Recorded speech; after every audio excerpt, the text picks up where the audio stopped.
शुक्लाम्बरधरं विष्णुं शशिवर्णं चतुर्भुजं प्रसन्नवदनं ध्यायेत् सर्वविघ्नोपशान्तये सरस्वति नमस्तुभ्यं वरदे कामरूपिणि विद्यारम्भं करिष्यामि सिद्धिर्भवतु मे सदा गुरुर्ब्रह्मा गुरुर्विष्णु गुरुर्देवो महेश्वरः गुरुः साक्षात् परब्रह्म तस्मै श्रीगुरवे नमः कूजन्तं राम रामेति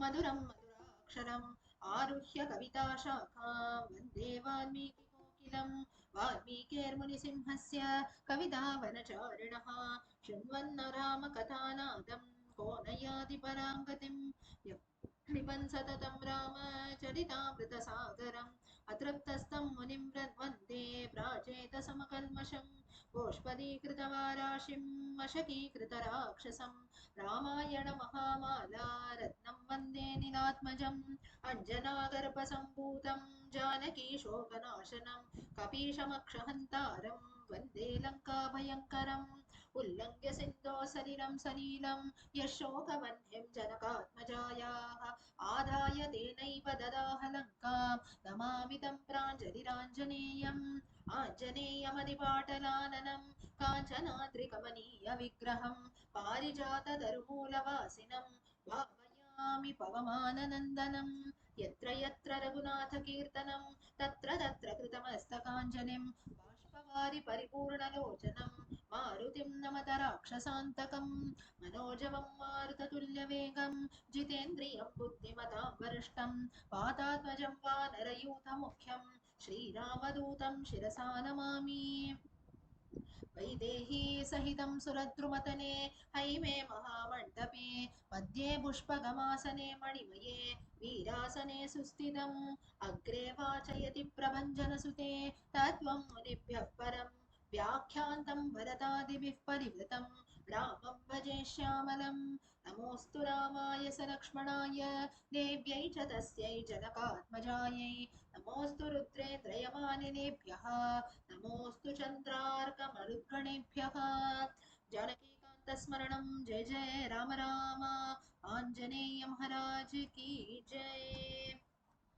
Let's continue. So we were looking at Yuddha Kandam wherein Lakshmana finally has an encounter with Atikaya. That's when Vayu Bhagavan comes to the rescue of Lakshmana and advises him, saying that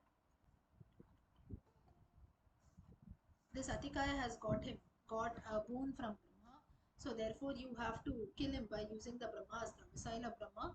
Without that, Atikaya cannot be killed. So we saw last time that Atikaya had got this boon, and Vayu Bhagavan himself came to the rescue of Lakshmana and advised him. Lakshmana finally kills Atikaya.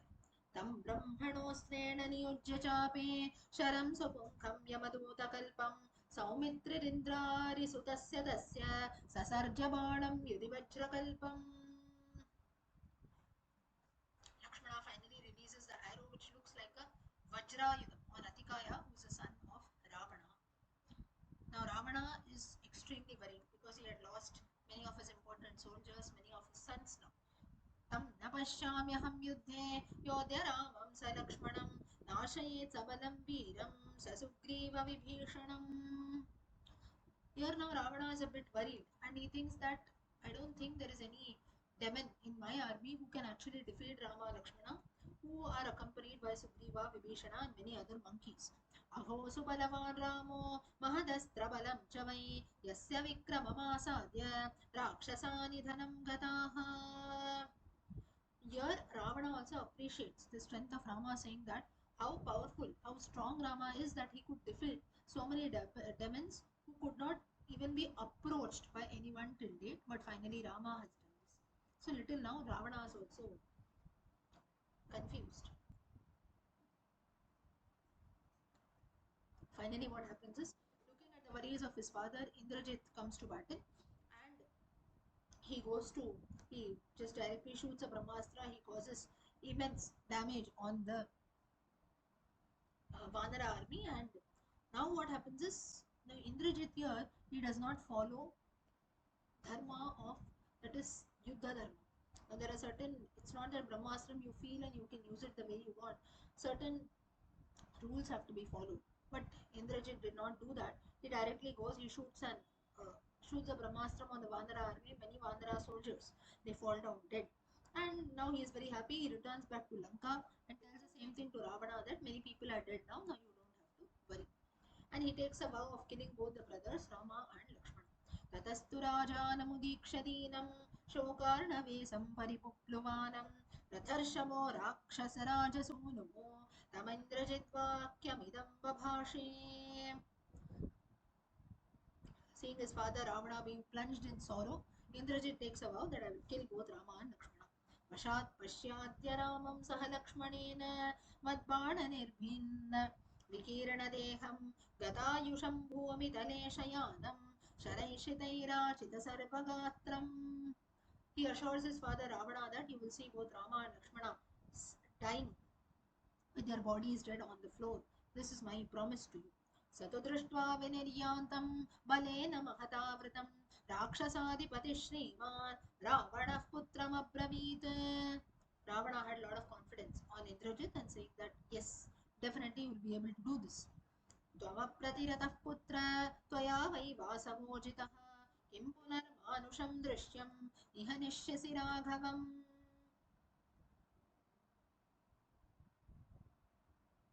He says that you are the one who has won over even Indra, so no one else can stand even in front of you, so you don't have to worry about anything. And I know you can definitely kill the enemy and come back. So, like this, in different ways, Ravana starts praising his own son Indrajit. प्रासैशूलैषतैः बाणैः इन्द्रजिन्मन्त्रसंहितैः विव्याधहरिशार्दूलान् सर्वांस्तान् राक्षसोत्तमः. Indrajit, once he reached the war, he pierced a lot of the Brahmastra, other deadly weapons that were there. The entire army of Rama was defeated. सवै गदाभिर्हरियूतमुख्यान् निर्भिद्य बाणैस्तपनीयपुङ्खैः ववर्ष रामं शरवृष्टिजालैः सलक्ष्मणं भास्कररश्मिकल्पैः. It seems that after killing and causing damage to the Vanara army, Indrajit shot many arrows on Rama and Lakshmana. मन्ये स्वयंभूर्भगवानचिन्त्यो यस्यैतदस्त्रं प्रभवश्च योऽस्य बाणावपातं त्वमिहाद्य धीमन् मया सह व्यग्रमनासहस्व.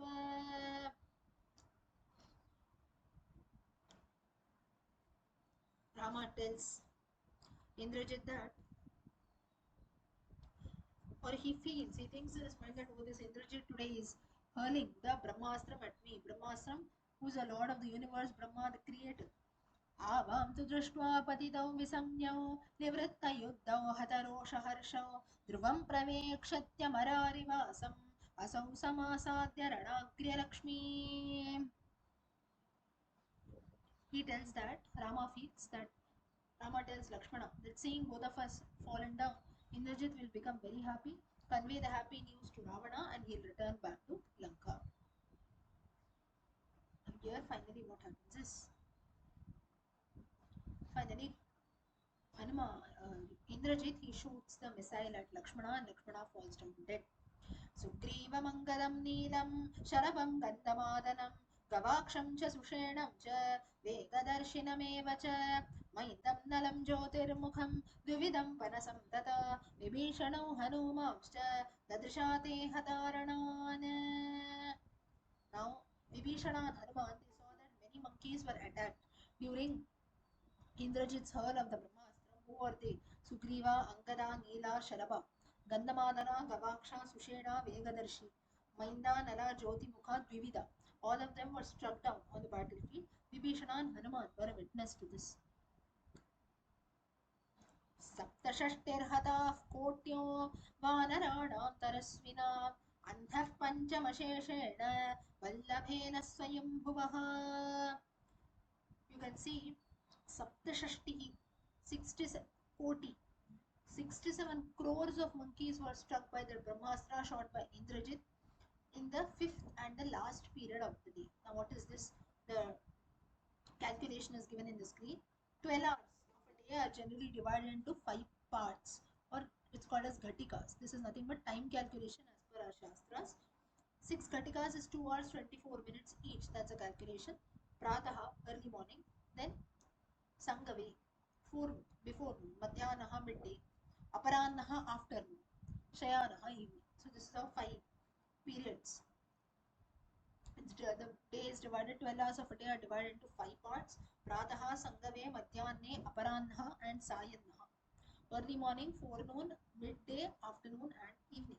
So in the last part of the day, that is during the Sayankalaha, 67 crores of monkeys were fallen down dead. This was a mass damage, destruction caused by Brahmastra. Now here what happens is, Hanuman's entry was very very important. Why so? Vibhishana vajashrutva Jambavan vakyam abravit Shruno nairita shardula Yasmat prichhami marutim. Jambavan inquired, where is Hanuman? Asmin jivati viretu hatamapyahatam balam Hanumatyujjita prane jivantopi mritavayam. Jambavan says, first look for Hanuman, see whether he is safe. If Hanuman is safe, the entire monkey army will be safe. If Hanuman also has been injured, then all other monkeys also might be in danger. Triyate marutistat maruta pratimo yadi vaishwanara samo veere veerye jivita tato bhavet. Jambavan says, if Hanuman is alive, who is the son of Vayu, and who is equal to fire in strength. If today he is alive, then the 67 crores of monkeys were fallen down dead. There is hope for all of them because Hanuman is very, very an important person in our army. Finally, Jambavan finds Hanuman and he advises Hanuman, Tayoshirakharayor madhye pradiptamatula prabham sarvaushadiyutam veera क्ष्यस्यौषधि पर्वतम् तस्य वानरशार्दूल चतस्रो मूर्ध्नि सम्भवाः द्रक्षस्योषधयो दीप्ता दीपयन्तीर्दिशो दिश. Now here, this is a very very interesting aspect. We know that Hanuman goes and brings the Sanjeevani Parvatam for the sake of Lakshmana. But before that also, when all these monkeys had fallen down dead, at that time too, Hanuman goes and gets a lot of herbs which Jambavan knew for the monkeys who had fallen down dead. Which were those 4 great herbs that were there? Vrita Sanjeevanim Chaiva Vishalyakaraniim Api Sauvaranakaraniim Chaiva Sandhanim Cha Mahaushadhim. Vrita Sanjeevani, bringing back dead to life. Vishalyakarani. Vishalyakarani is to remove the injury which is caused by weapons. So that is Vishalyakarani. All this is, so this shows a knowledge of Jambavan in Ayurveda Shastra. Sauvarnakarani is if there are some body marks or something, or our body has lost its charm complexion, this herb is able to bring back the original complexion. Sandhani. Sandhani is to join bones or fractured limbs together. So these were the 4 herbs which were needed in order to cure the injured monkeys. Jambavan tells Hanuman to go and get the same. तावप्युभौ मानुषराजपुत्रौ तं गन्धमाग्राय महौषधीनाम् बभूवतुस्तत्र तदा विशल्यौ उत्तस्थुरन्ये च हरिप्रवीराः. By just providing the fragrance of these herbs, Rama and Lakshmana, they became healed of all their wounds, and other monkey soldiers were also rescued. Sarve vishalya virujakshणेन हरिप्रवीराश्च हताश्च ये स्युः गन्धेन तासां प्रवरौषधीनां सुप्तानि शान्तेष्विव सम्प्रबुद्धाः. Finally, all the monkeys soldiers had fallen down dead. They were healed of their pain, and all their wounds also came to an end. Finally, now Indrajit is a bit disturbed when he saw that both Rama and Lakshmana have woken up, all the monkeys have woken up, because he had set a missile Brahmastra on all of them. But now, finally, all the monkeys and Rama and Lakshmana have rose up. So again, next day war starts freshly.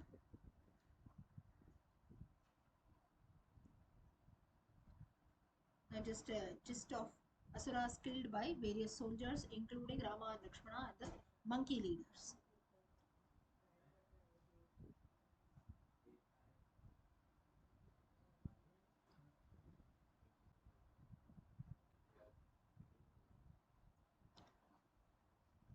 Like this, there are many soldiers who have been killed by Rama's army. Next, after this incident, Ravana sends a person called Makaraksha for battle, and and Rama ends up killing Makaraksha also. Again now Indrajit, he enters the battle because now no one else is left. And here now Indrajit starts using Maya. So he attacks through an invisible chariot in the sky. Rama and Lakshmana could not locate where Indrajit is, and that's how he starts attacking. Before that, to their goddess, Indrajit starts doing a sacrifice. Pradakshina Vartashikas प्रदक्षिणावर्तशिखः तप्तहाटकसन्निभः हविस्तत्प्रतिजग्राह पावकस्वयमुत्थितः उद्वाग्निं तर्पयित्वात् देवदानवराक्षसान् आरुरोहरतश्चेष्टम् अन्तर्धानगतं शुभम्. So Indrajit started doing a lot of sacrifices in order to please a goddess, and he got an excellent chariot in return and so on. So this is how he pleased, and he performed Mayajal. नैवज्जात्तलनिर्घोषः न च नेमिस्फुरस्वनः शुश्रुवे चरतस्तस्य न च रूपं प्रकाशते नास्य वेगगतिं कश्चिन्न च रूपं धनुःशरान् न चान्यद् विदितं किञ्चित् सूर्यस्येवाभ्रसंप्लवे. It seems that while Indrajit was moving in the invisible chariot, there no sound could be heard at all, nor the sound of the chariot, the bow, any weapon, nothing. So such was the trick of Indrajit. So even if Indrajit was attacking from somewhere, people could not locate where he was. And at the same time, he was moving about so rapidly. He used to be at one end of the sky once and then next used to go to the other end. So this was a power of Indrajit that was there, and nobody could see what was happening. Nobody could get an idea at all. That's when Lakshmanastu susankruto prataram vakyam abravit brahmamastram prayokshyami vadartham sarvarakshasa. Lakshmana got very angry on this. He comes, he tells his brother Rama that now I'm using the Brahmastra to attack this demon Indrajit. Ayodhyamanam prachannam pranjalim sharanagatam पलायन्तं प्रमत्तं वा न त्वं हन्तुमिहार्हसि. Now here Rama advises that we must not kill a person on this earth who's not fighting or who's hiding here and there like Indrajit. Only one who is along with us in front, who is fighting a war. Only to that person, with that person a war should be fought, not otherwise, like what Indrajit is doing now. And finally here what happens is Indrajit does one more Maya. He brings about Sita, and he, through his Maya, he creates Maya Sita and shows that in front of Rama and kills her too. Hanuman is very disappointed of this and he goes to attack Indrajit. Indrajittu tato drishtva भ्रातरौ रामलक्ष्मणौ रणयाम्बुध्यतौ वीरौ मायां प्रादुष्करोत्तता मोहनार्थं तु सर्वेषां बुद्धिं कृत्वा सुदुर्मतिः हन्तुं सीतां व्यवसितः वानराभिमुखौ ययौ. So the evil-minded Indrajit started showing his tricks. He brought about Maya Sita and was about to kill her in front of Rama and Lakshmana. तां निरीक्ष्य मुहूर्तं तु मैथिलीमद्यवस्य च बभूव चिरदृष्टा हि तेन सा जनकात्मजा. Hanuman for a minute thought that it is actually original Sita and he feels very sad. He goes to attack Indrajit first. Tadvanarabalam drishtva Ravani krodhamurchitaha. Ravani, another name for Indrajit. Kritva vikrosham nistrimsham murdhini Sitam akarshayat. It seems that Indrajit at that moment pulled Sita by her hair and removed his sword. All this he was doing to fake Sita, but people got enraged. तिक्त्वां पापसमाचारं यस्य ते मतिरीदृशी दशंसानार्यदुर्वृत्र क्षुद्रपापपराक्रम अनार्यस्येदृशं कर्म घृणाते नास्ति निघृण. Hanuman gets very angry and he says that all these things that you are doing is definitely going to give you a place in Naraka. You don't have, you've done innumerable sins and there is no end to it at all. सीतां हत्वा तु न चिरं जीविष्यसि कथञ्चन पदार्हकर्मणानेन मम हस्तगतो ह्यसि. Hanuman says that by doing this sinful act, you will be killed soon. तमेव मुक्त्वा रुदतीं सीतां मायामयीं च तां शतधारेण खड्गेन निजगान्द्रे निजगान् Indrajit Swayam. Indrajit did not pay heed to Hanuman's words. He ended up killing the Maya Sita. यज्ञोपवीतमार्गेण छिन्नाथेन तपस्विनी सा पृथिव्यां मृदुष्टोणी पपात Priyadarshana. So Maya Sita, she fell down to the ground. Finally, त्यक्त्वा प्राणान् विचेष्टन्तो रामप्रियचिकीर्षवः यन्निमित्तं हि युध्यामः हता सा जनकात्मजा. Now Hanuman and all the monkeys who were witness to this, they were worried. How can they reveal this news to Rama that Sita has been killed, for whom this entire war was planned, the war is being fought. Imamartam hi vigyapa Ramam Sugrivamev cha tau yat pratividasyete tat karishyamahe vayam. So they finally decide to inform this to Rama and Sugriva.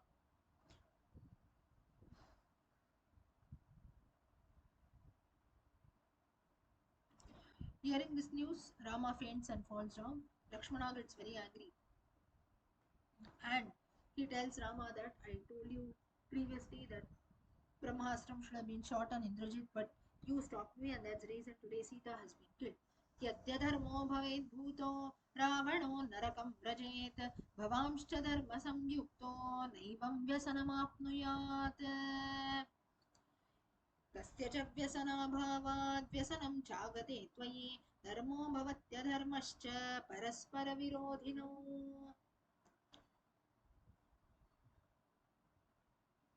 So here Rama and Lakshmana have a discussion. Lakshmana says that follower of Adharma, Ravana has won over today and you have fainted and fallen down. This is what is happening if you don't take, this is what happens if you don't take the right action at the right time. Dharmenopalabe dharmam adharmam chapya dharmataha yadya dharmena yujyeyuhu yeshvadharmah pratishtitaha. न धर्मेण वियुज्येरन् अधर्मारुचयो जनाः धर्मेणाचरतां तेषां तथा धर्मफलं भवेत्. So here a bit Lakshmana is angry, doesn't know what he is speaking, and that's when he starts questioning about dharma and adharma, saying that people who are on the path of dharma, they also have to face lot of dukkha, just as you, O Rama, has been facing. So, what is the use of following dharma everywhere? Previously, also in the case of Bharata, at that time too, Lakshmana was angry, but still Rama told him to follow dharma and not fight with Bharata when he comes to Chitrakuta to collect the Paduka. So, like this, there were many instances, and now Lakshmana questions Rama, saying that why you stopped me then? Even today, you see people on the path of adharma are getting things, or things are happening the way they want. People on the path of dharma like you are suffering today. So what is there an answer for this? Does dharma really exist? अदृष्ट प्रतिकारेण अव्यक्तेन असता असता कथं शक्यं परं प्राप्तुं धर्मेणादिविकीर्षण विकर्षण. यदि सत् स्यात् सता मुख्य नासत् स्यात् तव किञ्चन त्वया यदीदृशं प्राप्तं तस्मात् तन्नोपपद्यते.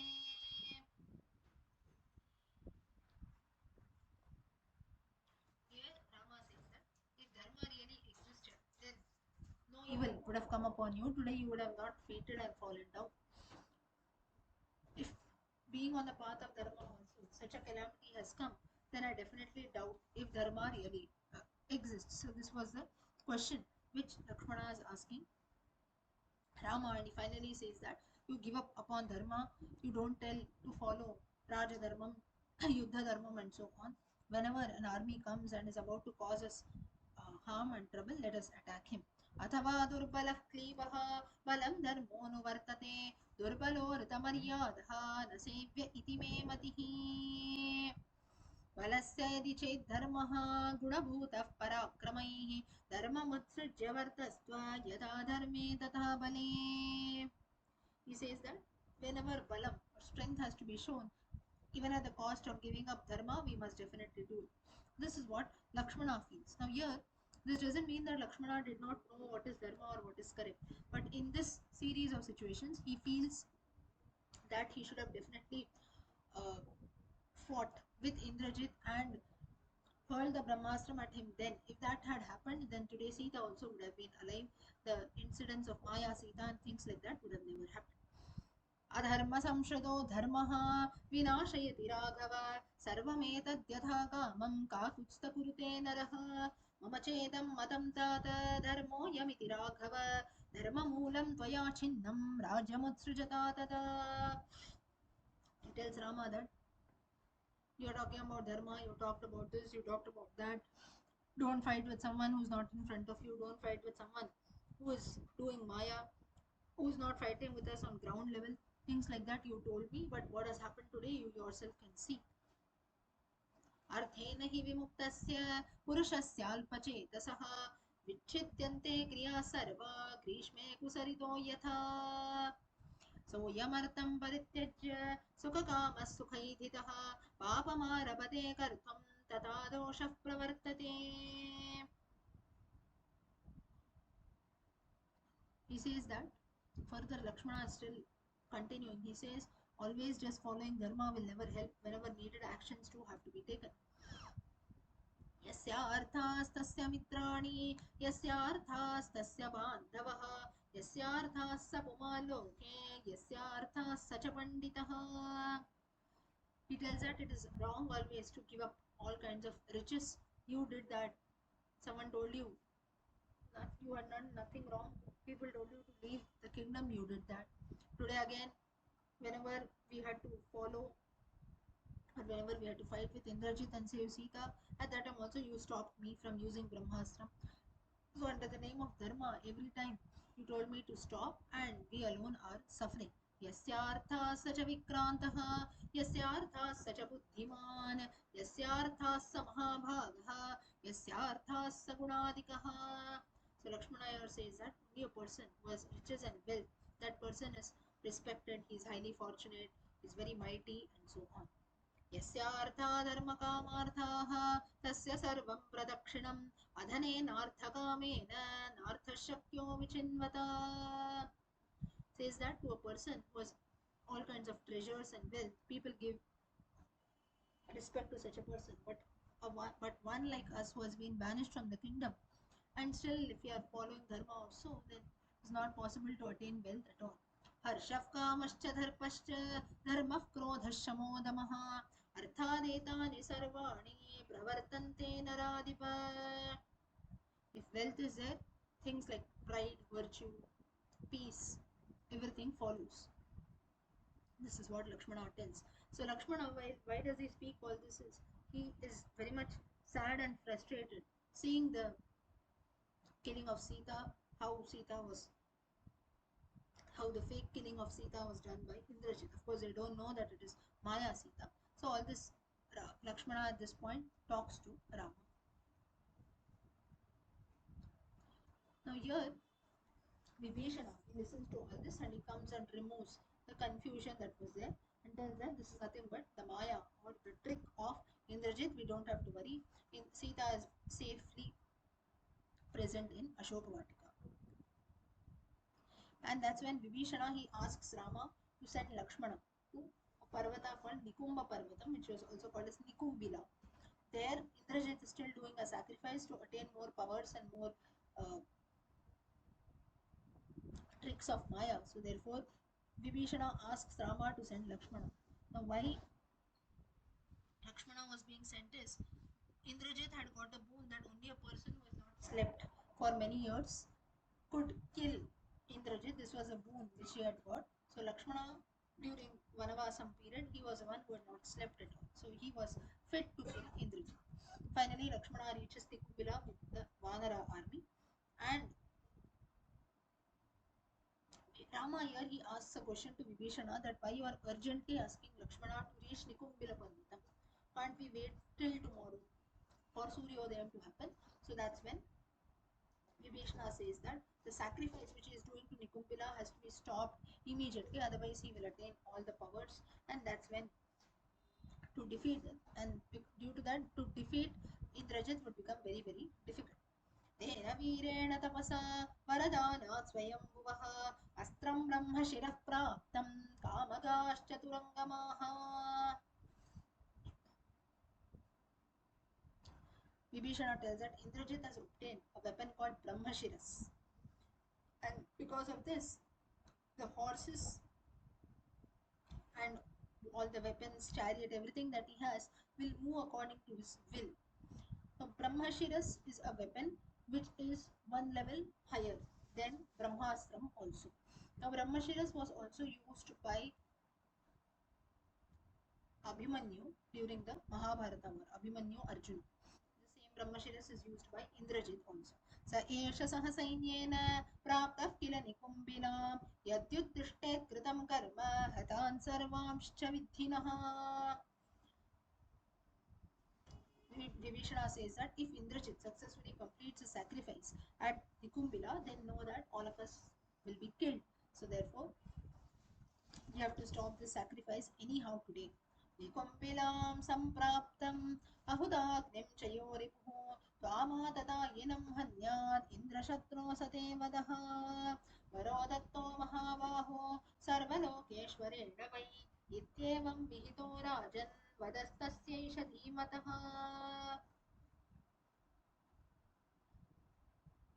Indrajit had been told by Brahma that one who comes and attacks you while you don't complete, or while you are about to start the sacrifice at Nikumbila, you are about to pour the oblations into the fire. Before that only, if an army comes and stops you, then that army only would be responsible for your killing. So this was told by Brahma to Indrajit. That's the reason here Vibhishana forces Lakshmana and army to proceed towards his Parvatam. Upon all this, Rama finally agrees and he asks Lakshmana, Vibhishana, Hanuman, Jambavan, the entire Vanara army to go to Nikumbila Parvatam. That's when Hanuman, he enters Nikumbila Parvatam and stops the attack, stops the sacrifice of Indrajit. There were many army soldiers who were protecting, who were standing at the doors. They were also killed by Hanuman. Lakshmana finally reaches along with Vibhishana and challenges Indrajit to fight with him. Indrajit could not start with the sacrifice and could not complete it, definitely could not complete it successfully. And that's when he comes out. And he knew that Vibhishana only had told about Brahma's boon to him. And he asks Vibhishana, why did you do so?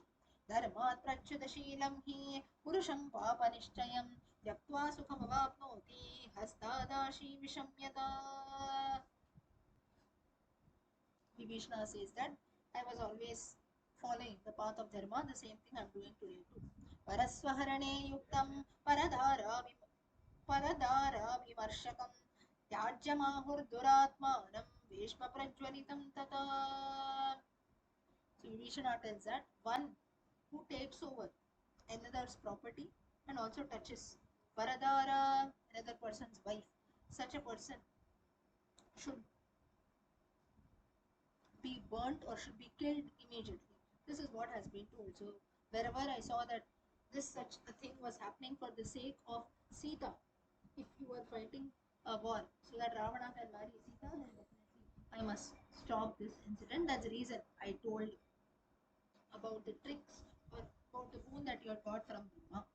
Paraswanam chaharanam paradara vimarshanam suhridam atishankam cha trayodosha. So one must be free from these doshas, taking away others' property, touching another's wife, and so on. Ravana has done all these wrongdoings. Maharshenam vadho goraha sarvadevaiishta vigraha abhimanascha kopascha vairitvam pratikulata ete doshamapratuhu jivitaishwaryanashanaah gunan prachhadayamasu parvatani mato yadaah. Vibhishana tells Indrajit that my brother has done all these sins. Snatching another's property, that's how he took Lanka from Kubera. Touching another person's wife, Sita is not the first lady. There were many women with whom he had done this, and that's why he had also got sins from so many people. That due to a woman only, your death will take place. That was none other than Sita. Then causing trouble to the various sacrifices being done by sages. So all this has come together today. and because of these evil things that were done by Ravana, he has to reap the fruits of the same. युध्यस्व नरदेवेन लक्ष्मणेन रणे सह अतस्त्वं देवता कार्यं करिष्यसि यमक्षयम्. Vibhishana tells Indrajit that now you fight with Lakshmana, you will attain Yamaloka and all the gods will be very happy. निदर्शयस्वात्मबलं समुद्यतं कुरुष्व सर्वायुधसायकव्ययं न लक्ष्मणस्येत्य हि बाणगोचरं त्वमद्य जीवान् सबलो गमिष्यसि. Vibhishana tells that use all your powers today. Lakshmana's arrows will give you proper answer for that. And that's when finally Sarga 88 Yuddhakandam, Indrajit and Lakshmana's battle starts. Before starting with the battle, they have a verbal duel, they end up challenging each other, and then a long battle erupts. Here Lakshmana asks Indrajit that please play a straight game, that is, war should be done without using Maya at least now. So he says, Antardhanagate najo yastvaya charitastada taskara charito margo naishavira nishevitaha. The sign of a true Veera is not to use conjuring tricks, but by fighting war straight. यथा बाणपतं प्राप्य स्थितोऽस्मि तव राक्षस दर्शयस्वाद्य तत्तेजः वाचा त्वं किं विकत्थसे. He says, Lakshmana tells Indrajit that now you stop talking and start showing your strength, start shooting your arrows. क्षत्रबन्धुं सदा नार्यं रामः परमदुर्मतिः भक्तं भ्रातरमध्यैव त्वां रक्षति हतं मया. Now today Indrajit says your brother Rama is going to be very sad today because his brother Lakshmana is going to be killed at my hands. विस्रस्तकवचं भूमौ व्यपविद्धशरासनं रथोत्तमाङ्गं सौमित्रे त्वामद्य निहतं मया. He tells that Rama, your brother, is going to see you dead today, so be ready for that. Like this, he challenges, and Lakshmana replies to Indrajit saying that you first start fighting the war, then stop boasting about yourself. अकृत्वा कथसे कर्म किमर्थमिह राक्षस कुरु तत्कर्म येनाहं श्रद्धेयं तव कथनम्. अनुक्त्वा परुषं वाक्यं किञ्चिदप्यनवक्षिपन् अवकथन् वदिष्यामि त्वां पश्य पुरुषादम. He says, without speaking words, without bragging and abusing each other, let's start the war. तस्य बाणैषु विध्वस्तं कवचं काञ्चनं महत् व्यशीर्यतरतोपस्ते ताराजालमिवाम्बरात्.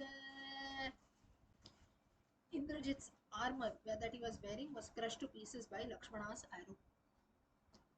व्यशीर्यत महद्दिव्यं कवचं लक्ष्मणस्य तु कृतप्रतिकृतान्योऽयं बभूवत्तुररिन्दमो. Similarly, Indrajit also caused trouble to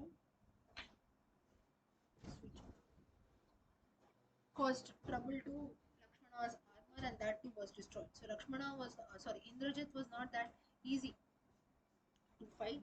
He was also an equally strong warrior. Lakshmano Ravanam Yuddhe Ravanischchapi Lakshmanam Anyonyam Tavabhignantao Nashramam Pratipadyata. Both of them were fighting with each other. A fierce battle was taking place. बाणजालै शरीरस्थैः अवगाढैः सरस्विनौ शिशुपाते महावीर्यौ वीर्यौ विदीर्घ प्ररूढाविव पर्वतौ. Finally, what happens is Indrajit's charioteer is killed and his chariot is also damaged. अयुक्तं निधनं कर्तुं पुत्रस्य जनितुर्मम गृणामपास्य रामार्ते निहन्यां भ्रातुरात्मजम्. Here Vibhishana says that for the sake of Rama, for the sake of Dharma, I'll end up killing my own brother's son. Though he is like my own son, I will have to do that. Now it doesn't mean that Vibhishana actually goes and kills Indrajit, but through him, through the advice that he gave, today Indrajit's death was taking place. Antukamasya me bhashpam chakshushchaiva nirudyate tadevaish mahabahu lakshmanasya maishyati. So Vibhishana had tears in his eyes. He felt that Indrajit should not be killed because he was seeing his own family members being killed, but he was assuring himself, saying that these Ravana and his entire army are on the path of adharma and they have to be definitely killed. Kravyadaruणा वाग्भिः चिक्षिपुर्भीमनिस्वनाम् न तदानीं ववौ वायुः न च जज्वालपावकः. Due to the fierce battle that was taking place between Indrajit and Lakshmana, it seems that animals also started making weird sounds and wind stopped blowing. स्वस्यस्तु लोकेभ्य इति स्वस्त्ययस्तु लोकेभ्य इति जल्पश्च महर्षयः समुपेतश्चात्र सम्प्राप्ता गन्धर्वा सहचारणैः. All the Gandharvas, Charanas, Yakshas, the demigods also were afraid, and all the sages started praying for the welfare of the world. Ragavad Raghava Shriman.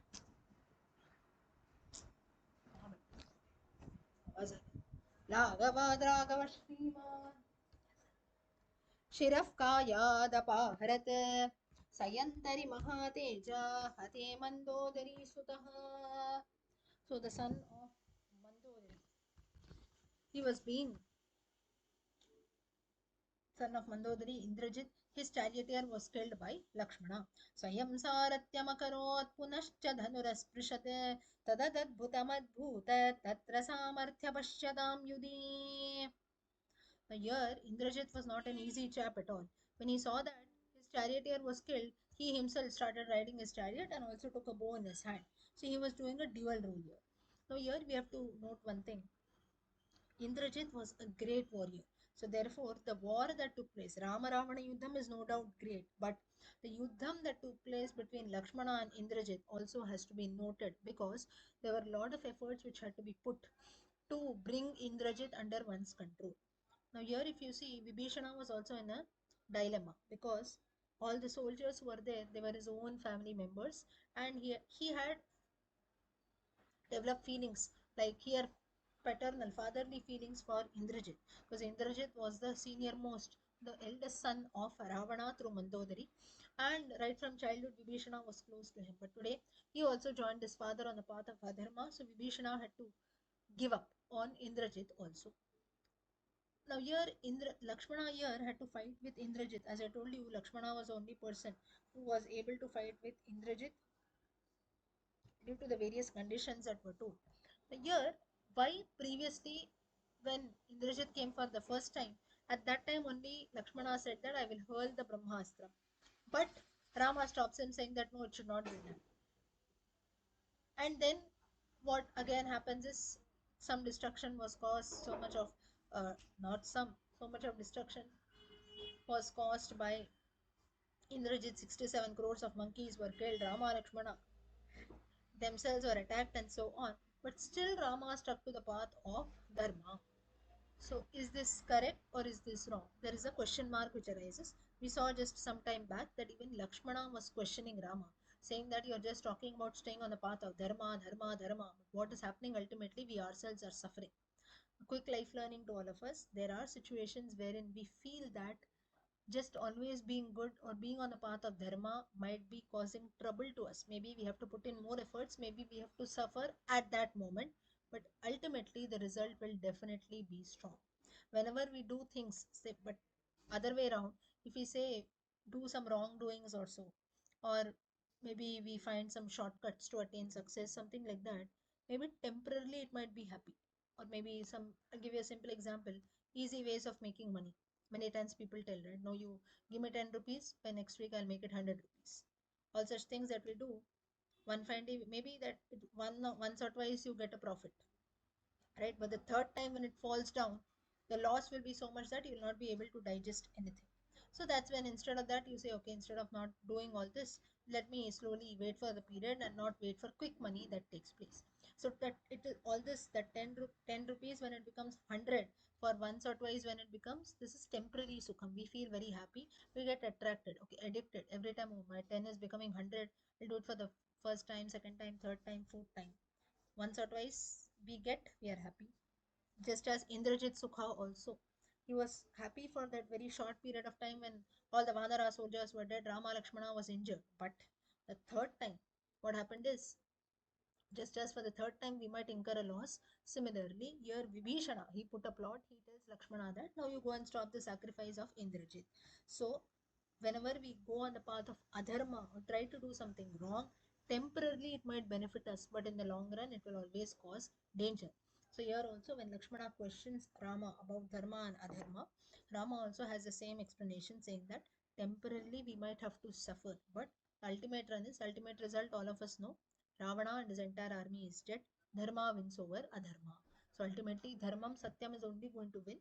Temporarily, we might find that adharma wins. That doesn't mean that we change our party. So very, very important life lesson from Yuddha Kandam or from the Indrajit Lakshmana Yuddha. Let's continue. Now, horses of Indrajit were also destroyed. Horses which he had got from Brahma. Tatah pramati sharabaha rabaso gandhamadanaha amrishyamana chatvaraha chakruvegam harishwaraha. Now, what four monkeys, Pramati, Rabasa, Sharaba, Gandhamadana, they stood on those four horses. And as the horses could not bear the weight of those monkeys, blood started flowing from the mouths of those horses. That's when finally what happens is Lakshmana, he kills Indrajit.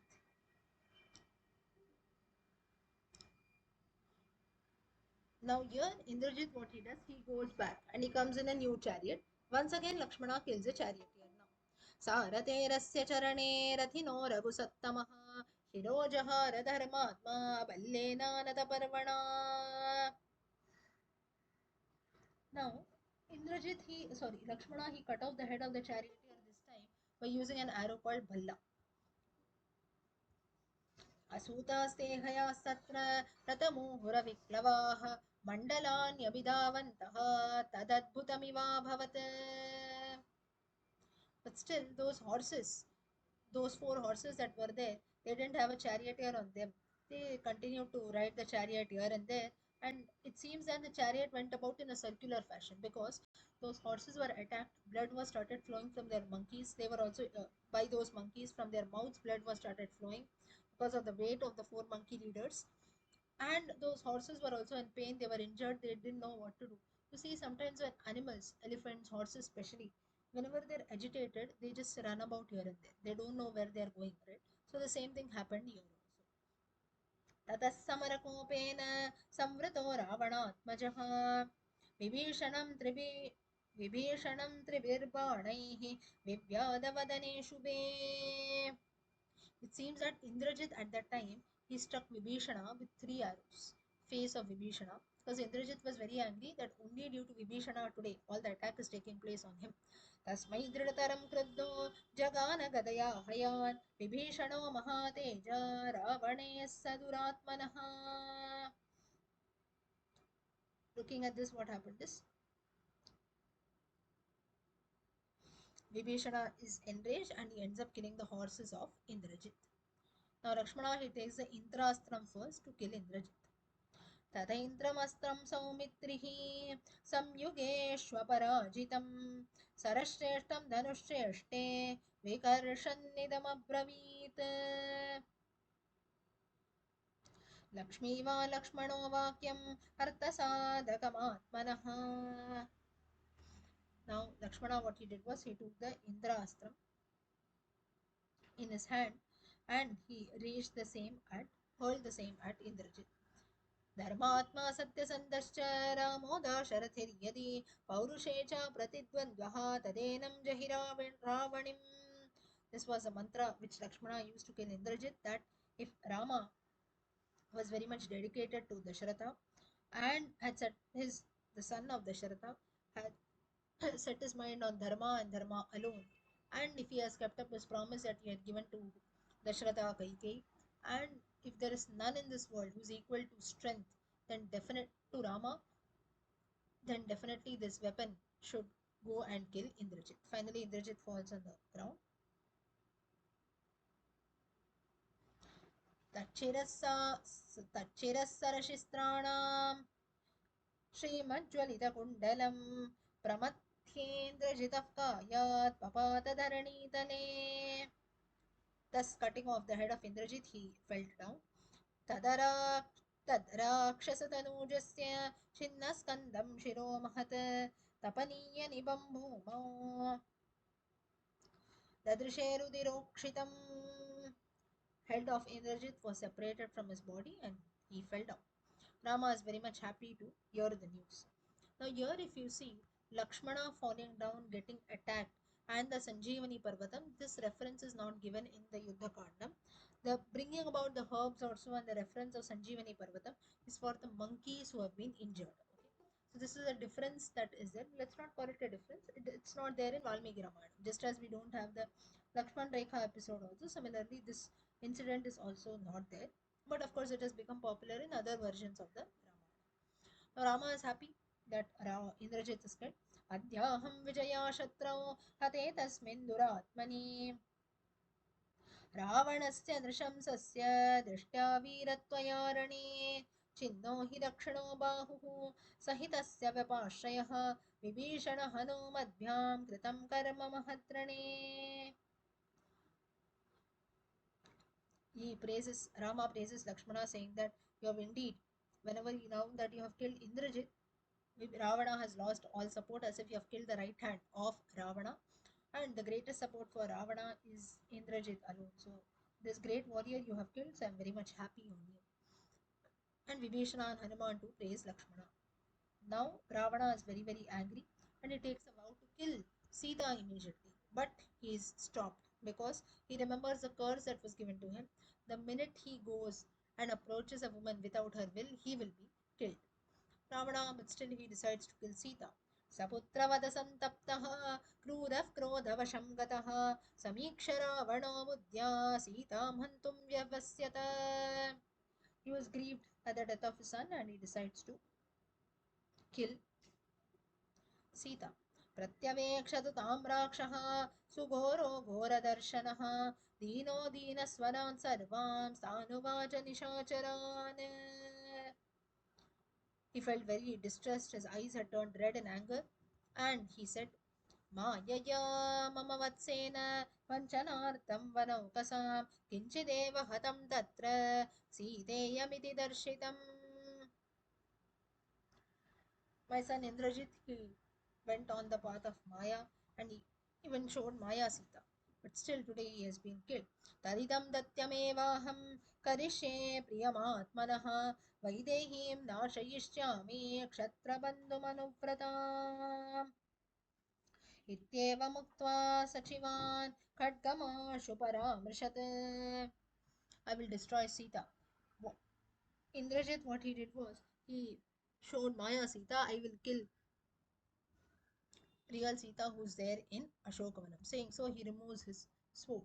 वेदविद्याव्रतस्नातः स्वकर्मनिरतस्तथा स्त्रिया कस्माद् वदं वीर मन्यसे राक्षसेश्वर. That's when he was advised that why are you even thinking of killing a lady? You know the curse that has been given to you.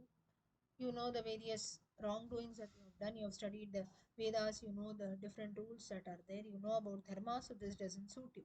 Maithilim rupa sambanna pratyavekshasva parthiva tasminneva sahasmabhi ragave krodhamutsrija. And also, you have a lot of affection for Sita, so if you are angry also, you should go and fight with Rama and not end up killing Sita. अभ्युत्थानं त्वमद्यैव कृष्णपक्षचतुर्दशी कृत्वा निर्याहमावास्य विजयाय बलैर्वृतः.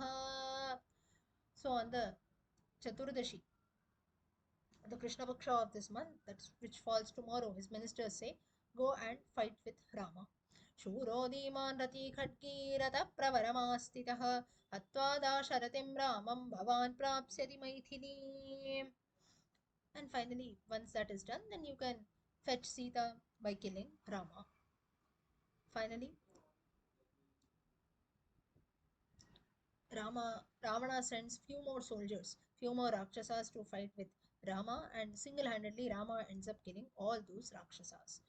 Now, with this, Indrajit is killed. Still, few more Rakshasa leaders are left. They are also sent to war. Rama ends up killing them also. Finally, Rama Ravana Yuddham remains. Ravana is the only person who is left in Lanka. Still, Mandodari tries her best to stop Ravana from fighting. To avoid the war, there were still a few elders and counselors who were there, but Ravana does not listen to anyone.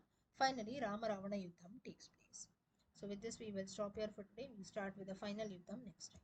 ॐ शुक्लाम्बरधरं विष्णुं शशिवर्णं चतुर्भुजं प्रसन्नवदनं ध्यायेत् सर्वविघ्नोपशान्तये सरस्वति नमस्तुभ्यं वरदे कामरूपिणि विद्यारम्भं करिष्यामि सिद्धिर्भवतु मे सदा गुरुर्ब्रह्मा गुरुर्विष्णु गुरुर्देवो महेश्वरः गुरुः साक्षात् परब्रह्म तस्मै श्रीगुरवे नमः पूजन्तं राम रामेति मधुरं मधुराक्षरम् आरुह्य कविताशाखां वन्दे वाल्मीकिकोकिलं वाल्मीकिर्मुनिपुङ्गस्य कवितावनचारिणः शृण्वन् रामकथानादं को नयाति परां गतिं सततं राम पठेत् चरितं राम चरितामृतसागरम् अतृप्तस्तं मुनिं वन्दे प्राचेतसमकल्मषम् गोष्पदीकृतवाराशिं मशकीकृतराक्षसं रामायणमहामाला रत्नं वन्दे नीलात्मजम् अञ्जनागर्भसम्भूतं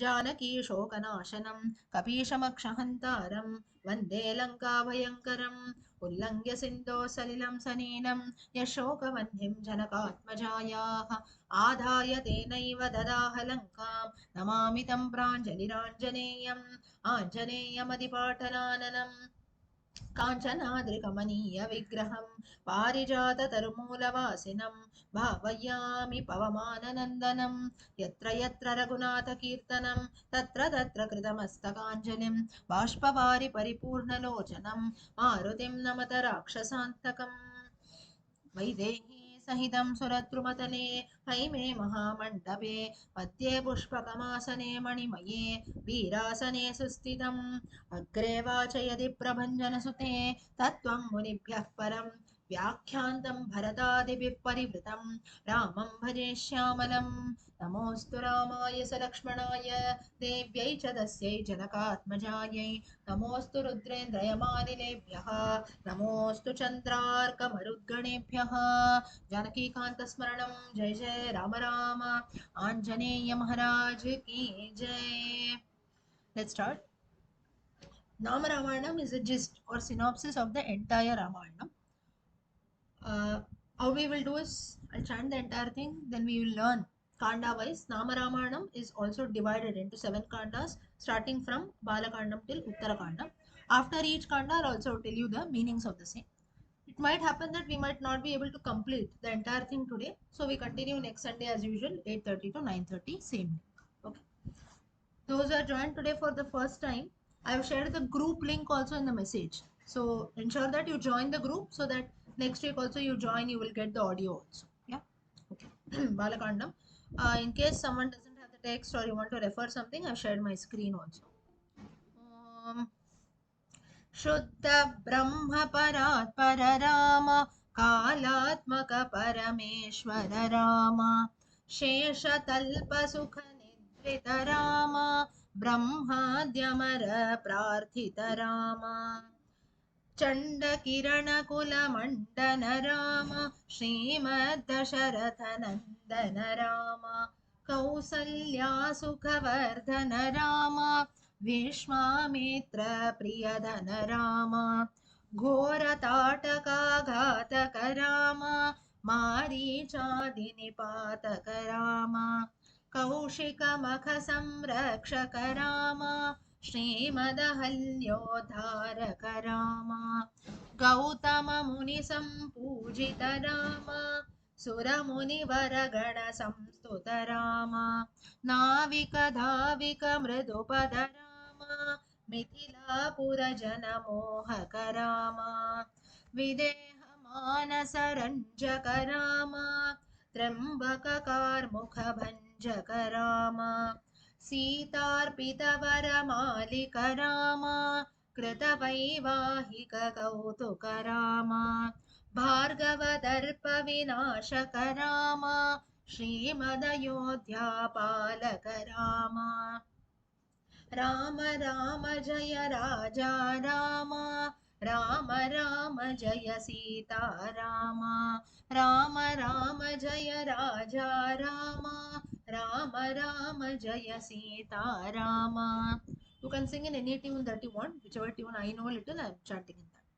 अगणित गुणगण भूषित राम अवनीतनया कामित राम राका चंद्र समानन राम पितृवाक्याश्रित कानन राम प्रिय गुह विनिवेदित पद राम तक्षालित निज मृदु पद राम भरद्वाज मुखानंदक राम चित्रकूटाद्रिनिकेतन राम दशरथ संतत चिंतित राम कैकेयी तनयार्पित राम विरचित निज पितृकर्म राम भरतार्पित निज पादुक राम राम राम जय राजा राम राम राम जय सीता राम राम राम जय राजा राम राम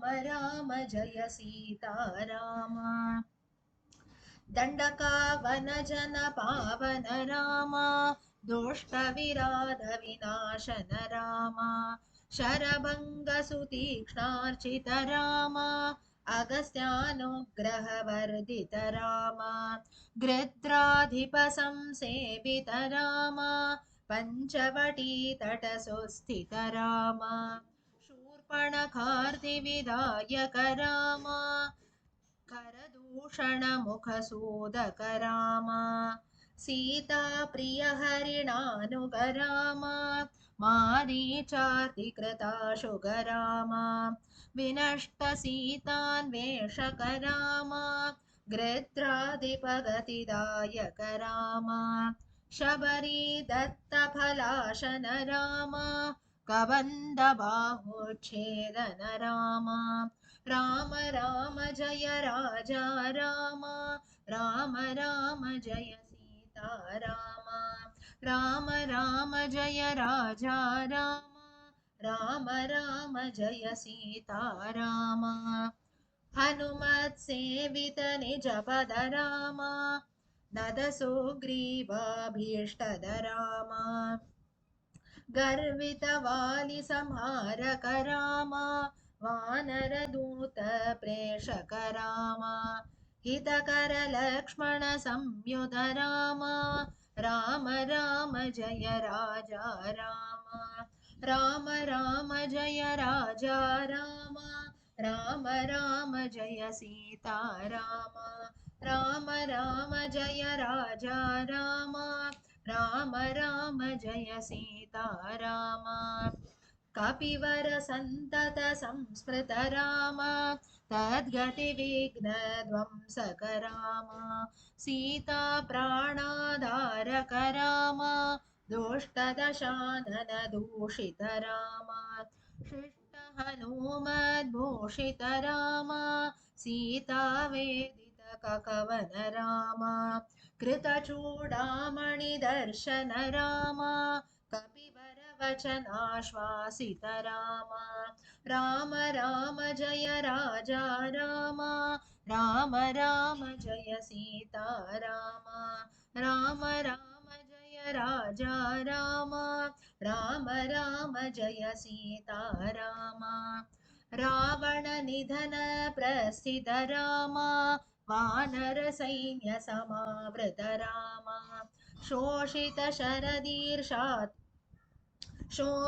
शरदीशार्तित राम विभीषणाभयदायक राम पर्वत सेतु निबंधक राम कुंभकर्ण शिरछेदन राम राक्षस संग विमर्दक राम अहिमहि रावण चारण राम संवृत दशमुख रावण राम विधिभवमुखसुरसंस्तुत राम खस्तित दशरथ वीक्षित राम सीतादर्शनमोदित राम अभिषिक्त विभीषणनुत राम पुष्पकयानारोहण राम भरद्वाजादिनिषेवण राम भरत प्राण प्रियकर राम साकेतपुरी भूषण राम सकल स्वीय समानस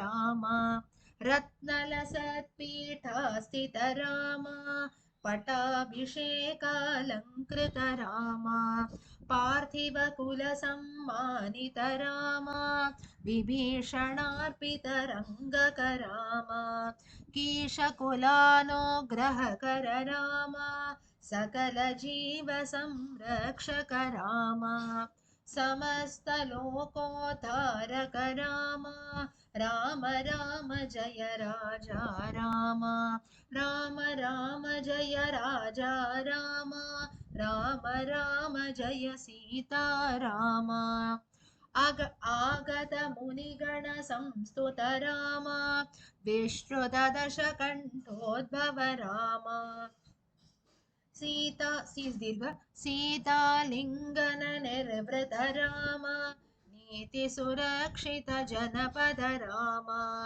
विपिन त्याजित जनकज राम कारित लवणासुरवध राम स्वर्गत चम्बुक संस्तुत राम स्वतनय कुशलवनन्दित राम अश्वमेध क्रतुदीक्षित Ram कालावेदित सुरपद Ram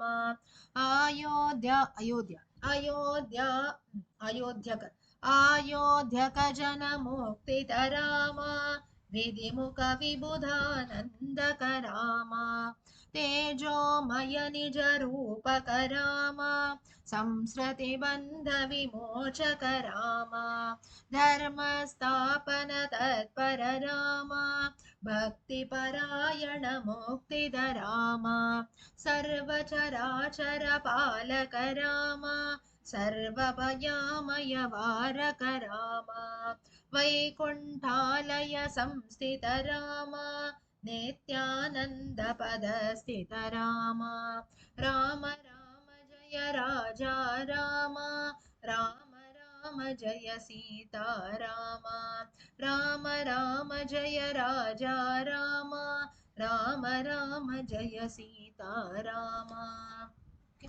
So this is entire Rama Ramayana starting from Balakandam till Uttarakand. Okay, now let's start learning each kandam and then I'll tell you the meanings. Okay. Shuddha Brahma Parat Pararama Kalatmaka Parameshwara Rama. Four lines we learn. Sheshatalpa Sukha Nidrita Rama Brahmadyamara Prarthita Rama शुद्ध ब्रह्म परात् पर राम कालात्मक परमेश्वर राम शेषतल्प सुख निद्रित Ram ब्रह्माद्यमर प्रार्थित Ram. Stop. All of you have the text, right? So I'll stop sharing my screen. Yeah. Indraji, you chant. Shuddha Brahma परात् पर राम कालात्मक परमेश्वर राम. रविशंकर जी. शेषतल्प सुख निद्रित Ram ब्रह्माद्यमर प्रार्थित Ram. Lakshmi M. शुद्ध ब्रह्म. लक्ष्मी एम. नो. शोभारन. शुद्ध ब्रह्म परात्पर राम कालात्मक परमेश्वर राम हरिहरन जी शेषतल्प सुख निद्रित राम निद्रित राम ब्रह्माद्यमर प्रार्थित राम शुद्ध ब्रह्म परात्पर राम कालात्मक परमेश्वर राम शेषतल्प सुख निद्रित राम ब्रह्माद्यमर प्रार्थित राम चण्ड किरण कुल मंडन राम श्रीमद्दशरथ नंदन राम कौसल्या सुखवर्धन राम विश्वामित्र प्रियधन राम चण्ड किरण कुल मंडन राम श्रीमद्दशरथ नंदन राम कौसल्या सुखवर्धन राम विश्वामित्र प्रियधन राम राजन जी चण्ड किरण कुल मंडन राम श्रीमद्दशरथ नंदन राम संजीव जी कौसल्या सुख वर्धन राम विश्वामित्र प्रियधन राम गौरी जी चण्ड किरण कुल मंडन राम श्रीमद्दशरथ नंदन राम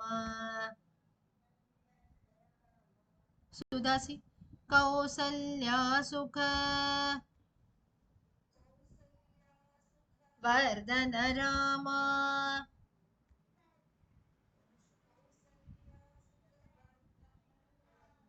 विश्वामित्र प्रियधन राम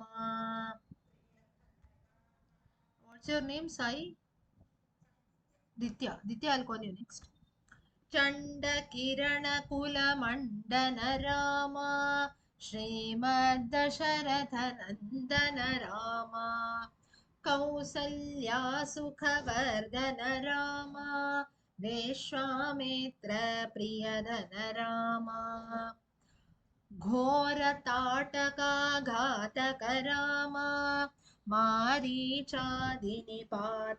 राम कौशिक मख संरक्षक राम श्रीमद अहल्या श्रीमदहल्योद्धारक राम घोर ताटका घातक राम मारीचादिनिपातक राम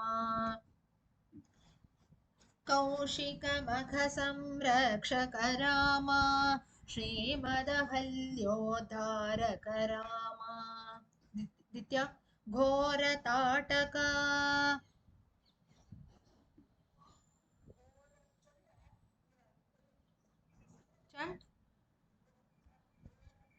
घोर ताटका घातक राम मारीचादि निपातक राम वेरी नाइस पाड़ी पप्पा जी कौशिक मख संरक्षक राम श्रीमदहल्योद्धारक धारक रामा. Yeah. Shanta T.S. Ghora Tataka Ghataka Rama Marichadi Nipataka Rama. Saroja ji. Kaushika Makha संरक्षक रामा श्रीमदहल्योद् धारक रामा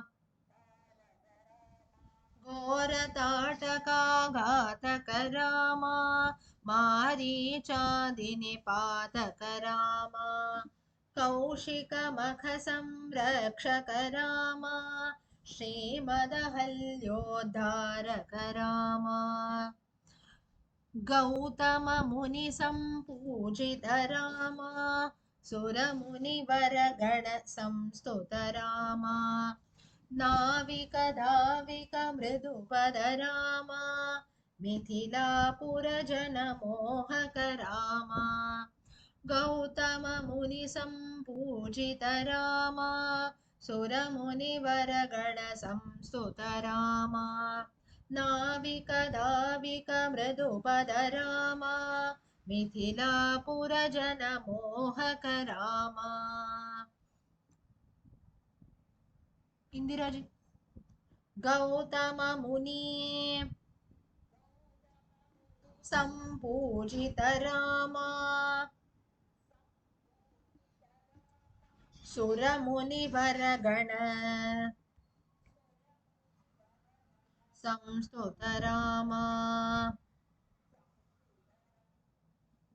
सीता जरा म्हणजे नाविक धाविक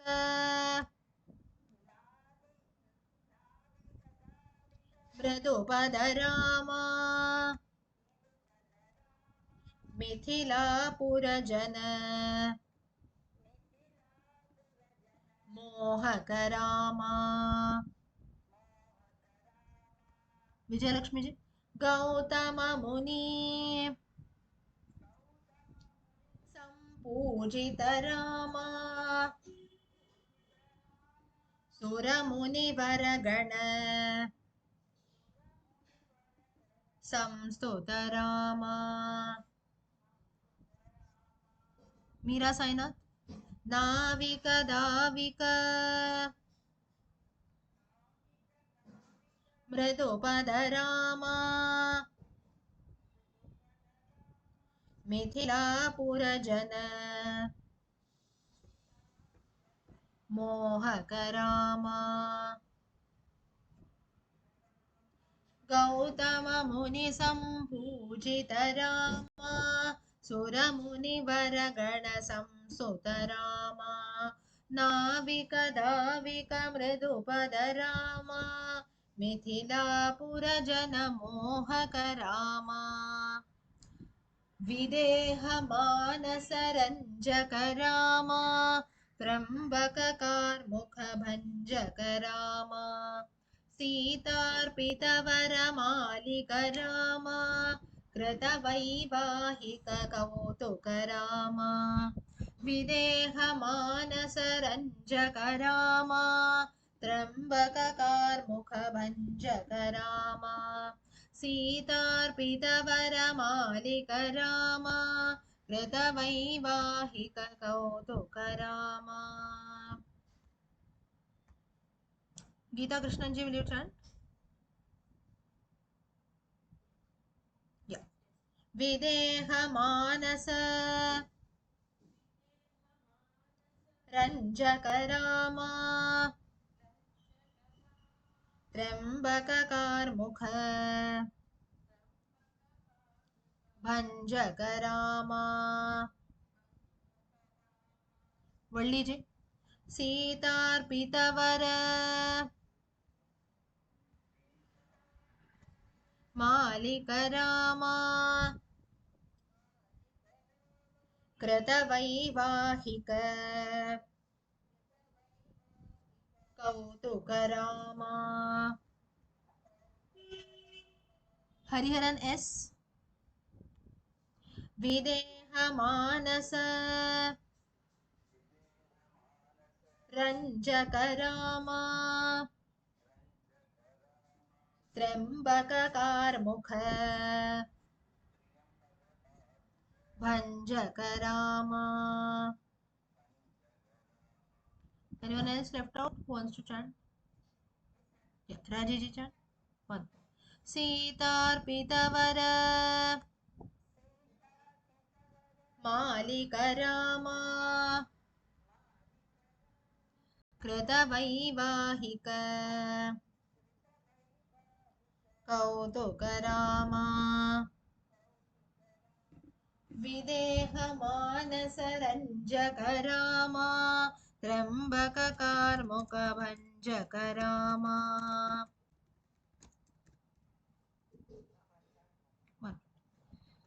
सीतार्पितवरमालिकरामा कृतवैवाहिककौतुकरामा भार्गवदर्पविनाशकरामा श्रीमदयोध्यापालकरामा राम राम जय राजा रामा राम राम जय सीतारामा भार्गवदर्पविनाशकरामा श्रीमदयोध्यापालकरामा राम राम जय राजा रामा राम राम जय सीतारामा.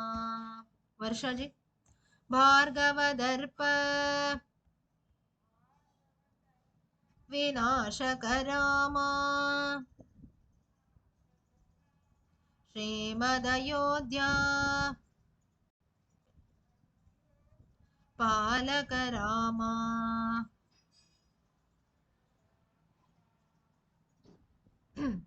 ज्योति गर्ग जी. राम राम जय राजा रामा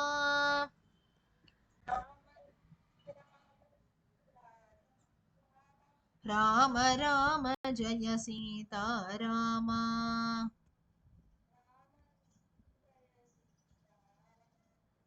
नलिनी जी. भार्गवदर्प विनाशकरामा श्रीमदयोध्या पालकरामा भार्गवदर्प विनाशकरामा श्रीमदयोध्या पालकरामा राम राम जय राजा रामा राम राम जय सीतारामा राम राम जय राजा रामा राम राम जय Sitarama. With this Balakandam ends. Next is Ayodhya Kanda. Let's look at the meanings today. Now Nama Ramayana it is said to be composed by Valmiki only.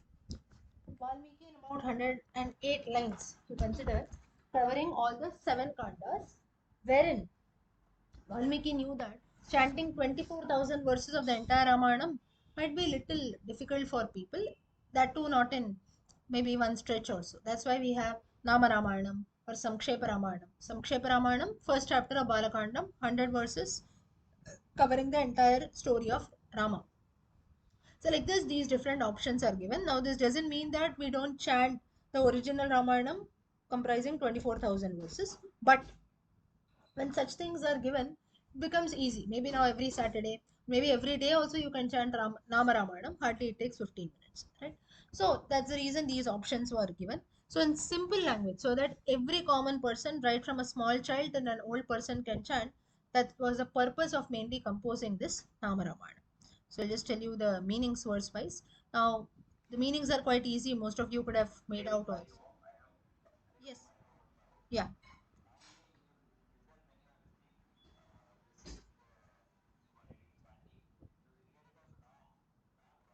Hmm. Correct. But no, Ram is something wrong. If you chant it as Ram, then the Ma should have an Hakaram there. But it is Rama. You have to come. It's not Rama. At the same time, it's not correct. Correct. There are many audios who say that, especially in Uttara Bharat, North India, if you go, but generally also we say Ram, Krishna, and so on. But then it is wrong. As per Sanskrit, the right pronunciation is Rama. It's not Rama, no Akaram. At the same time, no Ram. It's not half. So Rama is the correct pronunciation. So while we chant also, you can chant Shuddha Brahma Parat Pararama. Little it becomes Rama, but the right pronunciation. Now this is a problem which we have. Uttara Bharata they cut off the pronunciation of the last letter. Ram they make it. It's actually Rama full. Dakshina Bharatam you go, they land an akaram. Rama they'll make it. It's not even a, right? So Rama should be the right pronunciation.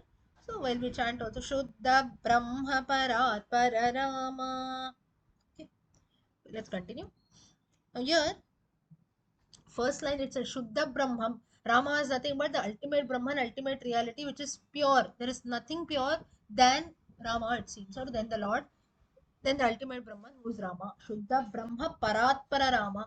Paratparam. Paratparam meaning one who is superior to the best also. The thing which is best in the world, superior to the best of best.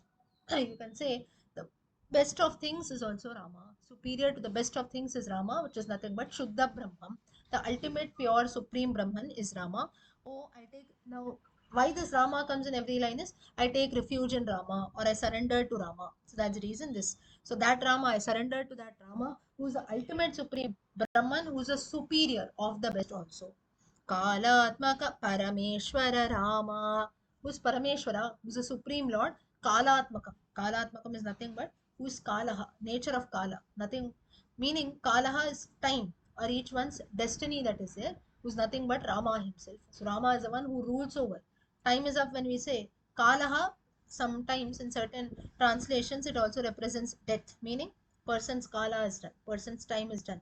So one who represents nature, one who represents kala, there is also Rama. Shesha Talpa Sukha. Shesha Talpa Sukha. Sheshaha Adishesha. Sukha Nidrita. One who sleeps peacefully on Sheshanaga. There is nothing but in the Yoga Nidra position when Lord Vishnu sleeps. So that Rama who is sleeping peacefully on Shesha. Shesha Talpa Sukha Nidrita Rama. Brahmadyamara Prarthita Rama. Brahmadyamara.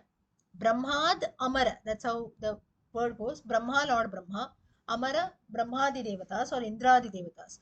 One who was requested or one who was told by Brahma and all the other gods, Indradi Devas, to incarnate as Rama in order to kill Asuras like Ravana. So one who was prayed by Brahma and Indradi Devatas, Brahma Amara Prarthita Rama. Next, Chanda Kirana Kulamandana Rama. Chanda Kirana Kula. Kula is family, Kirana rays. Chanda Kirana is sun's rays. That is one who belongs to the Surya Vamsha, one who belongs to the sun's family. Surya Vamsha, one who adorned, you can say Kirana, one who is the crown, as we say, crown of the family or jewel of the family. Jewel of Surya Vamsha is Rama. Srimad Dasharatha Nandana Rama, who was the son of Dasharatha. Kausalya Sukhavardhana Rama, one who gave lot of happiness and sukha to Kaushalya, his mother. Vishwamitra Priyadhana Rama. One who was very much dear to Vishwamitra, like Priyadhanam, like one's own treasure. Whenever we have lot of wealth, lot of gold, also we keep that very carefully. Similarly, Vishwamitra considered Rama to be a great treasure, kept him very carefully, it seems. Ghora Tataka, Ghora meaning terrible. One who killed the terrible demoness Tataka. Ghora Tataka, Ghataka, Ghataka meaning one who killed the terrible demoness Tataka. Maricha Nipatapakarama. Maricha Adi. One who Nipataka meaning to bring about the downfall. One who caused the downfall of Maricha and other demons also. Like Subahu. Of course, Subahu was killed. Maricha was for a long distance, he was thrown away. Right? So Maricha di Nipataka Rama. Kaushika Makha Samrakshaka Rama. Kaushika, another name for Vishwamitra. Makha Samrakshaka. Makha sacrifice, Samrakshaka protect. One who protected the sacrifice of Vishwamitra, to that great Rama I surrender. Srimad Ahalya Udharana Rama. Srimad Ahalya Udharanam. One who freed or one who gave You can say one who made Ahalya free from the statue form, one who returned back her original form by touching the statue of Ahalya with his feet. So Srimad Ahalyodharaka Rama Gautama Muni Sampujita Rama. One was greatly honored by sage Gautama, who offered Rama a lot of worship. Sura Muni Vara Gana Samstuta Rama. Sura gods, Muni sages. Gana is a group. Samstuta meaning to worship or to praise. One was praised by gods and sages. To that Rama I surrender. Navika Dhavika Mridupada Rama. Navika meaning the boatman. Kevat, as you call him in uh, Ramayana. Dhavita Mridupada. Mridupada meaning the gentle feet. One whose gentle feet, one who washed the gentle feet of the Lord, that Kevat, that boatman also. Navika Dhavita Mridupada Rama.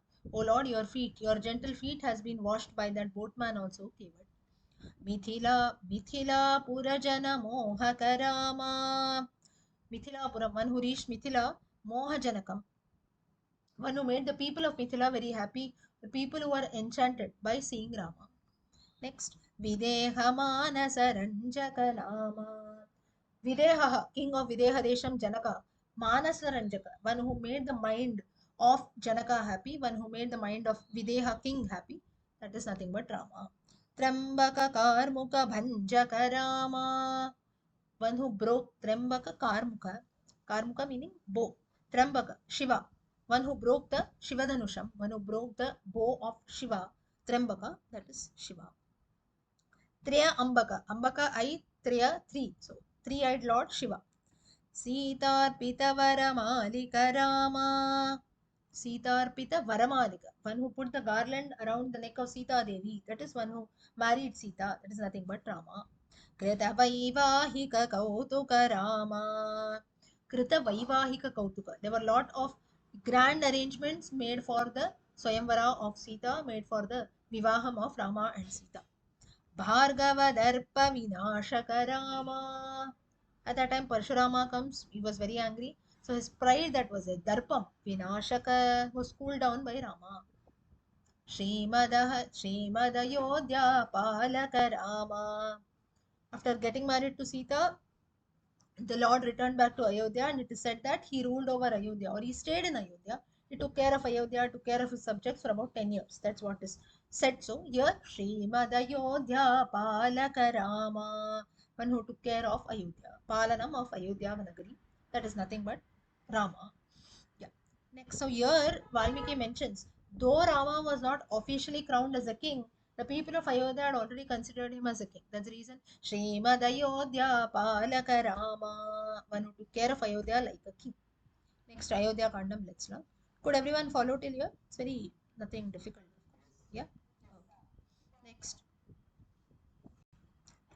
Ayodhya Kand. Aganita Gunagana Bhushita Rama Avanitanaya Kamita Rama Raka Chandra Samanana Rama Pitravakyashrita Kanana Rama Aganita Gunagana Bhushita Rama Avanitanaya Kamita Rama Raka Chandra Rama Pitravakyashritakanana Rama. Ravi Shankar ji. Aganita Gunagana. Ravi Shankar ji. No. Rajan ji. Aganita Gunagana. Bhushita Rama. Avanitanaya. Kamita Rama. Indra ji. Ravi Shankar ji. Raka Chandra.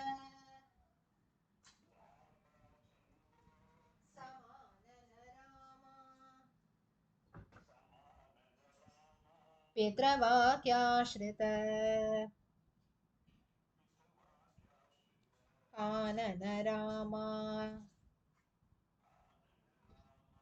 इंद्राजी अगणित गुणगण भूषितरामा अवनीतनया कामितरामा संजीव जी रागाचंद्र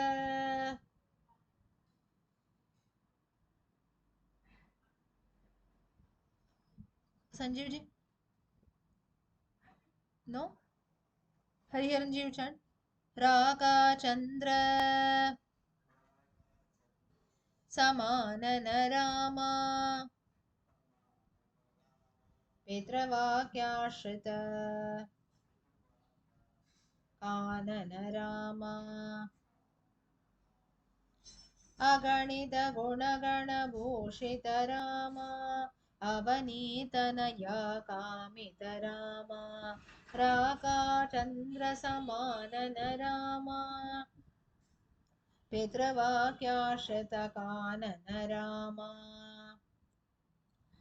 प्रियगुह विनिवेदित पद रामा तक्षालित निज मृदुपद रामा भरद्वाज मुखानन्दक रामा चित्रकूटाद्रिनिकेतन रामा प्रियगुह विनिवेदित पद रामा तक्षालित निज मृदुपद रामा भरद्वाज मुखानन्दक रामा चित्रकूटाद्रिनिकेतन रामा हरिहरन एस यू चैंट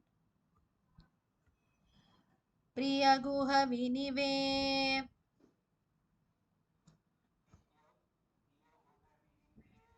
पद रामा दित पद रामा तक्षालित निज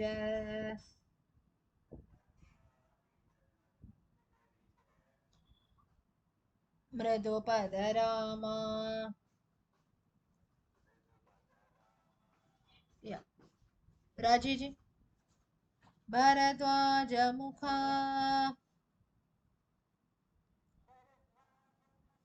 नंदक रामा चित्रकूटाद्रि निकेतन रामा प्रियगुह विनिवेदित पद रामा तक्षालित निज मृदुपद रामा भरद्वाज मुखानन्दक रामा चित्रकूटाद्रिनिकेतन रामा दशरथ संतत चिंतित रामा कैकेयी तनयार्पित रामा विरचित निज पितृकर्म करामा भरतार्पित निज पादुक रामा चित्रकूटाद्रिनिकेतन सॉरी दशरथ संतत चिंतित रामा कैकेयी तनयार्पित रामा विरचित निज पितृकर्म करामा भरतार्पित निज पादुक रामा शोभारन दशरथ संतत चिंतित रामा कैकेयी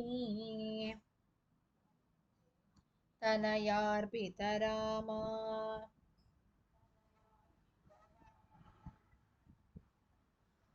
विजयलक्ष्मी विरचित निज पितृ कर्म करामा भरतार्पित निज पादुक रामा या अलमेलु जी दशरथ संतत चिंतित रामा कैकेयी तन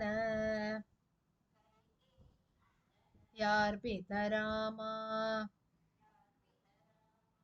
शांता टीएस विरचित निज पितृ कर्म कर्म करामा भरतार्पित निज पादुकरामा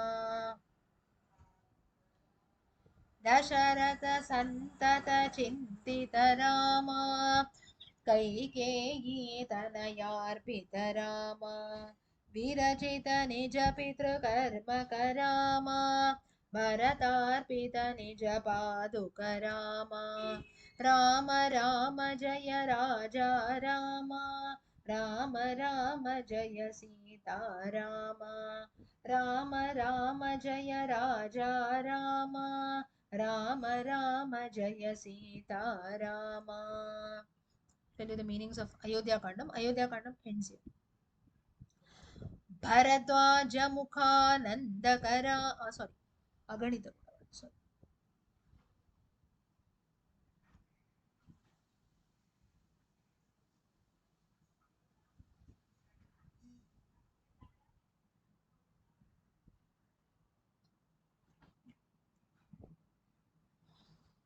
Aganita Gunagana Bhushita. Aganita meaning innumerable or something which cannot be counted at all. So guna qualities. So one was adorned with innumerable gunas, innumerable virtues that are there, which could not be counted at all. It seems that in Rama was the only human being. Purushanam Uttamaha Purushottamaha. That's how he gets the name. That also Maryada Purushottama. He knew how to act when. And he was the only human being wherein, or only Nara, who was adorned with virtues. There was not even a single thing which was a flaw in Rama. Everything was perfect. Human beings, we don't have this nature. If you have 10 good things, at least 10 bad things will definitely be there. In our cases, we have 5 good things, 20 bad things. That is another thing. But then, in the case of Rama, the only human being who had all good things in it. There was not even a single flaw. People could not pick up. Now, people are born to pick up our mistakes, right? If we do everything good, people will be waiting what to pick up. Something goes wrong, they'll be waiting for a chance. In the case of Rama, it seems that nothing was ever wrong. That doesn't mean that Rama could not suffer, but vinashakale viparita buddhihi, that did happen in the case of Rama when Sita saw the deer and then Rama went about here and there in search of it. Of course, that was there. Doesn't mean that Rama did not face problems also, but the only human being who had innumerable virtues. There was no end to that at all, not even a single flaw. That's why this line is Aganita Gunagana. Next, Avani Tanaya Kamita Rama. Avani Bhu, that is earth. Avani Tanaya, daughter of earth, Sita Devi, Kamita, one who was desired by the daughter of earth, that is one who was desired by Sita Devi. To that Rama I surrender. Raka Chandra Samanana. Samanana is similar. Raka meaning face. Chandra, one whose face was like the full moon. So bright as the full moon is the face of Rama. Pitravakya Ashrita Kanana Rama.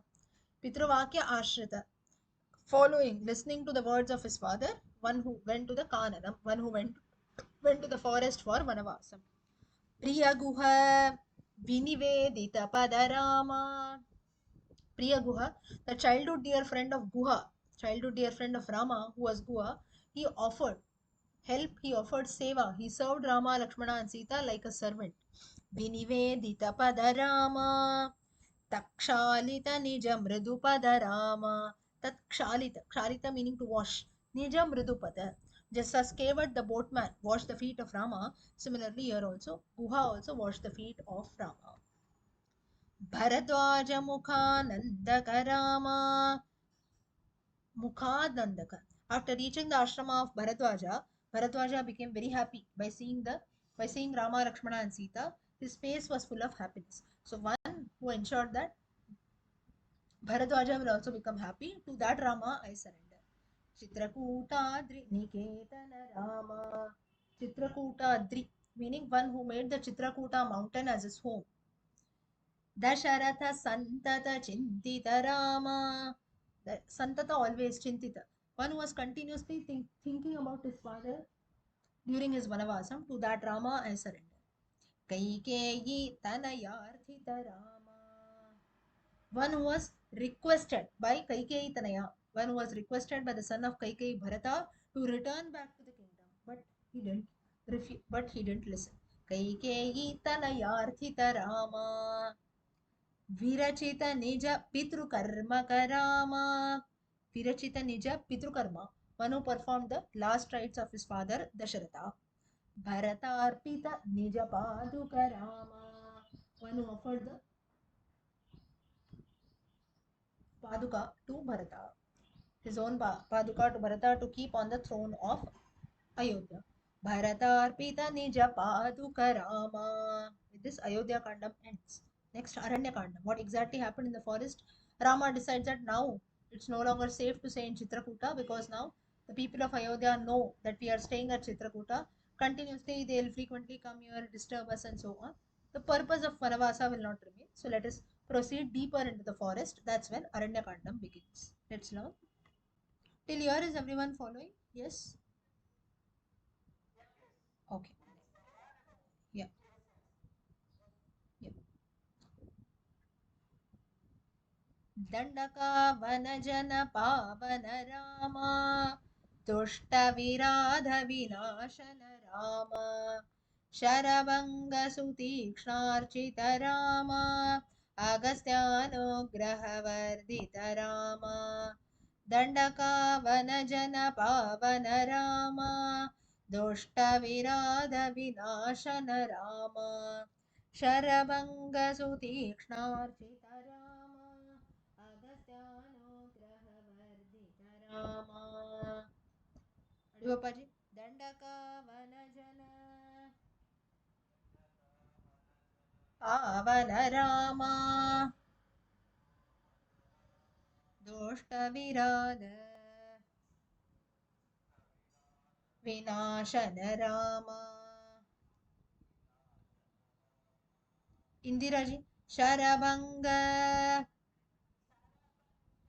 सुदीक्षार्चित रामा अगस्त्यानुग्रह वर्धित रामा. सुदासी दण्डकावनजन पावन रामा दुष्टविराध विनाशन रामा. द्वितीय से शरभंग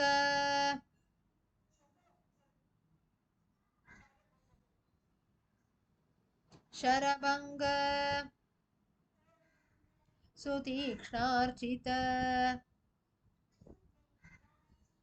रामा अगस्त्यानुग्रह वर्धित रामा. Yeah, thank you. Vijayalakshmi ji. Dandakavanajana. Oh, sorry. I'll call you next. Dandakavanajana pavana Rama. Dushtavirada vinashana Rama. Sharabanga sutikšnarchita Rama. Agastyanugraha vardhita Rama. गृध्राधिपसंसेवित रामा पञ्चवटीतटसुस्थित रामा शूर्पणखार्ति विधायक रामा करदूषणमुखसूदक रामा.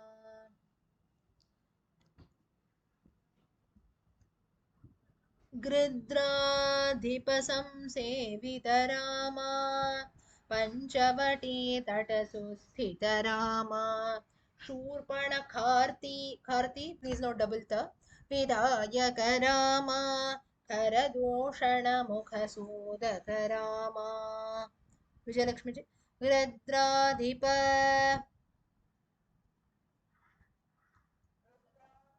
संसेवित रामा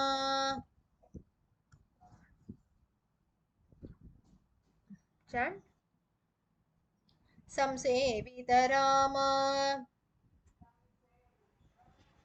पञ्चवटीतट सुस्थित रामा. अलमेलुजी शूर्पणखार्ति विधायक रामा खरदूषणमुख सूदक रामा गृध्राधिप इंद्राजी गृध्राधिप संसेवित रामा पंचवटी तट सुस्थित रामा शांता टीएस शूर्पणखार्ती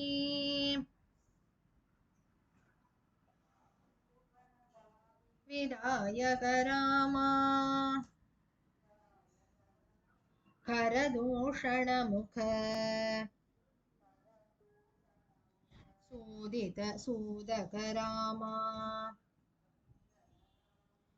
गृध्राधिप संसेवित रामा पंचवटी तट सुस्थित रामा शूर्पणखार्ति विधायक रामा खरदूषणमुख सूदक रामा